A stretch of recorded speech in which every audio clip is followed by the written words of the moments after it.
Hey there, and welcome to the Coaching Floors podcast. This is Dr. Jen, and each week we'll be doing interviews to inform our listeners about techniques to help children with complex communication needs discover their voice with AAC. Stay tuned. Hey there, welcome to today's podcast. Today is nuts and bolts of aided input, and this is a subject I love.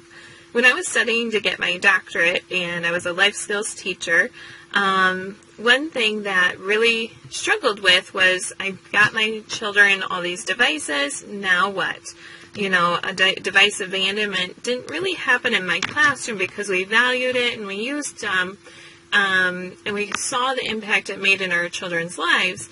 But really, I knew that we could do so much more with AAC.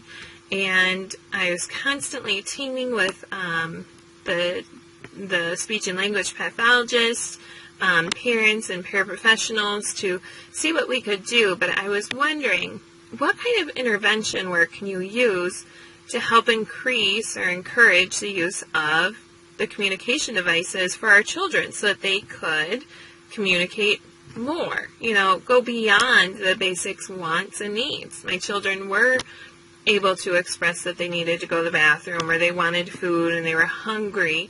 But really, could they tell us stories, and could they tell us jokes and that sort of stuff? Could they tell us about themselves? So I really started to research and try to find what intervention we could do. And as a classroom teacher, I needed it to be simple. I needed it to be easy and quick. And so that's where I found aided input. Aided input really was able to, or could, it had the potential to slide right into my everyday instruction without a whole lot of interruptions.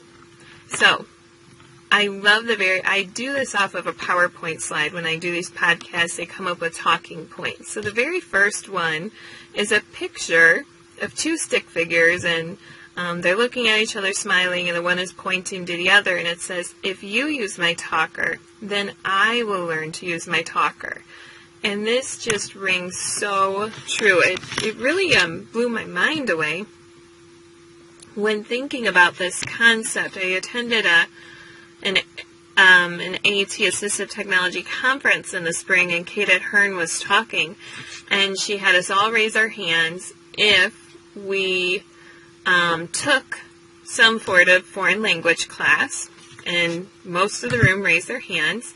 And then she said, okay, now hands down, raise your hand if you can speak that language fluently. And really only 5 hands out of a crowd of probably 300 or 400 people, only 5 hands went up. She called on each of those 5 people, and each of them said they either studied abroad or they had lived abroad. But either way, it really came down to language immersion. And so that is how we learn to speak a language. Children who are deaf, they learn sign language right from the time that they are born. We've been immersed in our verbal language since the time we were born. But children who need pictures or devices to communicate, they have not been immersed in that language. And so it really doesn't come as fluently or naturally to them as other languages have come to others.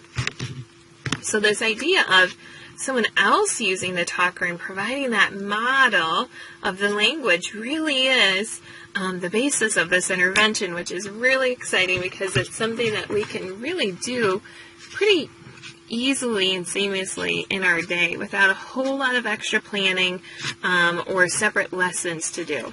So, I hope I didn't give a spoiler alert away, but that is what the intervention aided input is, and we'll be going in depth on today. My next slide is a quote from Buchelman and Miranda, 2013. AAC technology is not magic. A piano alone doesn't make a pianist, nor does a basketball make an athlete. And I kind of hinted to this earlier, but oftentimes we did these vast assessments, these really in-depth assessments as to which device or what mode we should use with the children to communicate. We'd give them this device, a beautiful speech-generating device, and nothing would happen. And then it starts getting left on shelves and left behind because, well, they're not using it to communicate this and that. No, that device does not make them a communicator, nor does the basketball make an athlete. What we do with it, the practice we do with the basketball, the practice we use with the device, that builds the communicator, which is so exciting to me. So it really helps bring it into terms that we can easily relate to. What is aided input? It really is a broad umbrella of strategies to help children learn to use pictures or their device to communicate. It essentially comes down to modeling on their device. So simultaneously pointing to the picture or symbol on the child's communication system. So you're inputting your message, and receptively they're taking that in. You're providing that model. You're inputting the message, and they can receptively understand it. So really you model on the child's device. There's different aided language stimulation, natural aided language communication.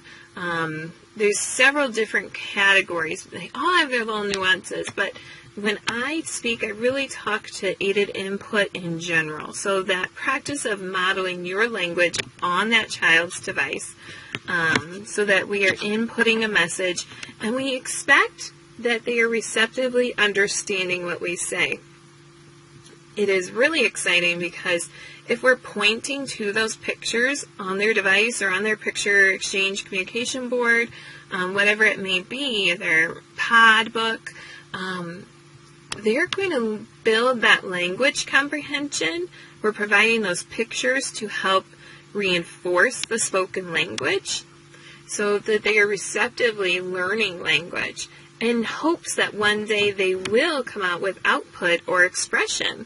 So we often say, I know she knows so much more than she can tell us. You know, we look at our children, we just know that they have all these great thoughts, and they're understanding they've got this receptive language, but it really comes down to that expressive part that is hindered oftentimes for them. So when we work with modeling on the child's device, that allows them the opportunity to learn how to use their device to communicate in hopes that someday they will use their device or pictures to communicate back with us.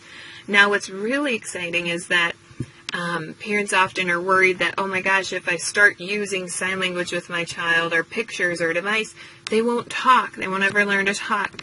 That has not been found to be the case at all. Actually, it tends to help children either talk sooner. You can see it's kind of gone mainstream to use sign language with babies, and those studies have shown that the children actually learn to talk sooner than they would have if they hadn't used sign language. But the same is true with pointing to pictures, is that oftentimes we're providing that model to them with pointing and using our verbal communication, and the children eventually learn to speak as well. So that's really exciting. Aided input is modeling. Just like a mother modeling for her toddler how to form a sentence, the communication partner demonstrates how to form a sentence using the AAC system while speaking. And I said this earlier, but it's just like a child who is deaf learns sign language to communicate through modeling signs. Children with AAC need to learn through modeling as well. So just like a mother modeling for her infant, we don't expect that child to talk right away. We give them a year to be able even speaking their first word, mama or dada.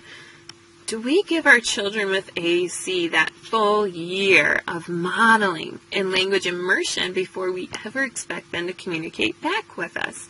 This is something that we often need to remind our teams when we're implementing a new strategy or technique or a new communication system, is that it's going to take language immersion and it's going to take time before that child begins to use their device as a communication tool. I often show when I'm doing professional development a short video, and in that there are 3 great examples of aided input. So if you get a chance, I might provide a link on Coaching Flores to a couple of videos, or on the Coaching Flores Facebook page too.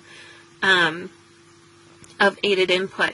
But you'll often see the therapists and the teachers using the child's device to say what they want to say while they're doing it. So if the therapist or the teacher is playing with blocks with a child, they might say build high or build up and press the word up on the child's device. They might say knock down and press down on the child's device while knocking the blocks down. Oftentimes the kids are having a lot of fun in the activity and it's very engaging. Sometimes you'll see in the videos that the teachers or the child might be babbling. They're exploring their device, they're pushing different buttons, and the teacher might respond with an expansion. If the little girl would to press play, the teacher might say, oh, do you want to play? And press want and play on the child's device, modeling that expansion of the idea. And then they might go to the next page that says play activities, and the little girl might press bubbles. Oh, you want to play bubbles. Should we make them pop? And press pop at the same time. So they might explore that communication together. And that therapist or teacher might model the expansion. The next picture I have is this little boy with these glasses, and he's got his fingers around his mouth, kind of like he's really thoughtful. He's really got this pensive look on his face, and it's a Cafaro quote from 1998. It says, "There's an expectation of comprehension without the pressure or expectation of expression." Let's break that down, because that was a mouthful. There's an expectation of comprehension. So we know and we expect and we understand that that child is going to be comprehending our message, what we are saying to them and what we're pointing to on their pictures or device, but we're not providing any pressure or expectation of them to express back. So we aren't forcing them to use their device. We aren't forcing them to use their pictures. We're going to model, and then we can wait, and I can get into this later, but we're not going to force them to respond. The child does not have to express themselves to get their needs met. We don't want to quiz them, and we want to accept any communication that they give back to us. So if we're modeling in their device and asking them questions or initiating with them some sort of communication, if they gesture to something or if they make a facial expression that answers your question, we're going to accept that. We aren't going to force them to use their communication device back. We're going to model, knowing that someday it will come. Aided input is really exciting because children find power in their AAC or their communication system. Children begin to see their power in their system, and it is a vehicle for communication. It involves understanding visual language is a real language and therefore must be available and essential to all aspects of everyday activity. That's Cafaro 1998. So, oftentimes our children, they're the only ones using a device in the whole building. So if they don't see it as a real way to communicate, they might not see the power in it. If other children, I tell this story often, but my nephew, in his grandmother's home, she would speak Spanish. He would speak English back to her, and he would never speak Spanish. Not until he got to a Spanish immersion school did he ever start to speak Spanish, because he saw that as something only grandma does. So if we only give the child a device and they don't see that other people use devices to communicate too, they might not see the power in it, or it might not be recognized as a real language. So just as we see Spanish and English and sign languages, real languages, we also have to see their devices as a real language too, place value in that, and make sure that device stays with them and travels with them throughout their environments. When is it time to use aided input? Really, any time you're talking is a good time to model language. You're modeling it verbally. You can model it also in a visual format as well. But if you're trying to do it all day, every day, right out of the gate, you might get a little overwhelmed. You might not know where all the pictures are, and you start fumbling through it, and then you lose steam. So really what I oftentimes recommend is that you pick a motivating activity for the child and start there. Don't kill yourself and go all out all at once. Just take it back a little bit and start with one activity. So in a classroom setting, we can think about story time is a good time to try aided input. Centers, if you know the child loves the kitchen center or the train center or the block center, that's another good time. Snack and meal time. If the child is often really engaged in their meal and they'll sit quietly and eat, that's another time that you could do it as well. I love the video I show in professional development because this teacher is working with a child who looks like he may have autism, and she's telling him, oh, let's go to the table, it's time to eat, and she's modeling table and time, eat, and it really doesn't look like he is paying any attention to her. Or at least he's paying attention or he's moving with her, but he's not looking at the communication book at all. Then when they get to the table, she sets the book on the table, and she talks to him a bit using the book, modeling her language, and then all of a sudden he points to the book.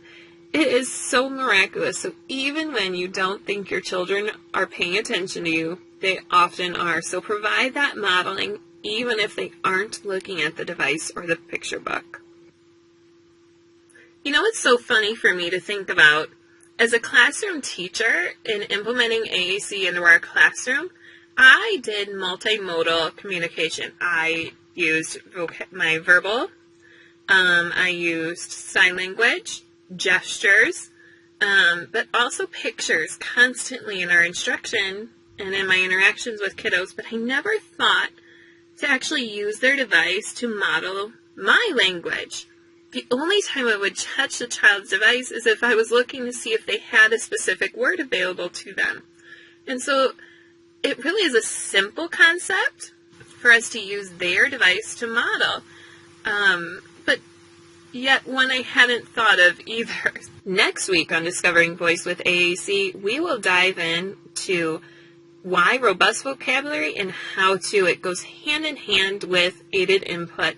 So it'll just be a great way to reinforce today's message and build upon it. Thank you for listening to today's podcast.